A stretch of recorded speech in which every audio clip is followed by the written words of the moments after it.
Hello, my name is Hannah Lacey. Today, I'll be presenting my informative speech. Imagine this. You walk into your house and immediately you're hit with an aroma of sweet vanilla, dark chocolate, and maybe roasted nut. Your mouth begins to water and your stomach starts to grumble a little bit. You start thinking, Grandma must be here. Those are definitely chocolate chip cookies that I smell, but they smell even better this time. If this made you want chocolate chip cookies, well, you're in luck. Today, I'll discuss exactly how to make these mouth-watering cookies, and I hope that this will invoke some nostalgia in all of you today. I'll show you how to achieve the perfect chocolate chip cookie based off of my experience in making them and the research that I have done. In showing my audience how to make these best homemade chocolate chip cookies, I'll discuss the following: the ingredients needed, the specific order of mixing, and the correct temperature and time to bake. First things first, we'll need to prepare all the ingredients for these delectable treats. According to a recipe that I found off of the website Tasty, you'll need the following: granulated sugar, dark brown sugar, all-purpose flour, bread flour, I know it sounds a little weird, but espresso powder, baking soda, kosher salt, semi-sweet chocolate chips, dark chocolate, chopped, unsalted butter, browned, I'll show you how to do it, it's okay, room temperature water, 1 large egg, an egg yolk, and vanilla.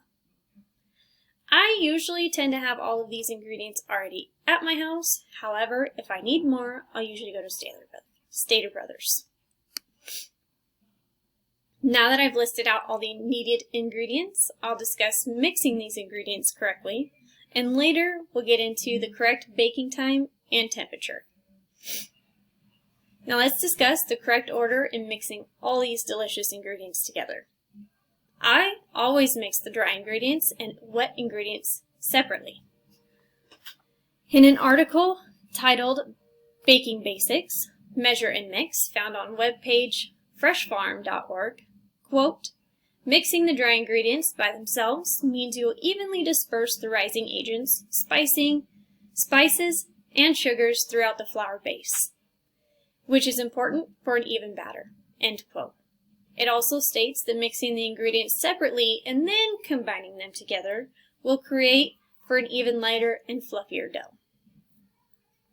To make the brown butter, in tips and tricks, I put the butter into a pot on the stove around medium to low temperature, cook it until the milk solids have boiled off, usually about 5 minutes, and until the butter starts to turn a nice brown color and starts to smell a little nutty. Sorry. According to an article titled Culinary Question, Does Brown Butter Really Make Cookies Taste Better?, written by Isabella Carreno on February 2nd, 2021, published on the website The Daily California, states that the brown butter creates a nuttier flavor with caramel notes. Yum. Whereas using just softened butter creates a similar flavor to sugar cookies. Since I've discussed all the ingredients needed and how to properly mix them together, I'll finally discuss the correct temperature and baking times. Finally, we've come to baking these delicious treats. I always bake my cookies around 350 degrees for exactly 13 minutes. If you're wondering, well, why 350? Well, in an article titled "At What Temperature Should You Bake Cookies?" posted on the webpage kitchenseer.com, states that baking cookies at this temperature will ensure even baking throughout the entire cookie. Sometimes I also like to pre-scoop my batter and refrigerate for about 30 to 45 minutes, up to a few hours, before baking. In an article posted on the website Taste titled "Why Do We Still Chill Cookie Dough Before Baking?" says, quote, "As little as 30 minutes in your fridge or freezer can help your cookie dough brown better, spread less, and develop a rich, chewy texture. There's a few reasons why, but one important part is it gives the butter in your dough a chance to firm before baking. which is where we come to letting the brown butter cool before adding it to your dough. And then as well freezing the dough before you bake. After listening for the timer to go off, I can now take my sweet treat out of the oven and enjoy.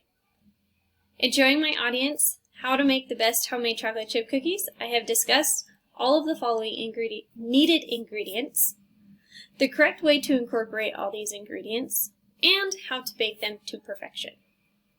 I end you with this today. Please go home, or if you're already at home, try this recipe and share these lovely cookies with someone special. However, please don't forget the milk. I promise. You'll need it. Enjoy.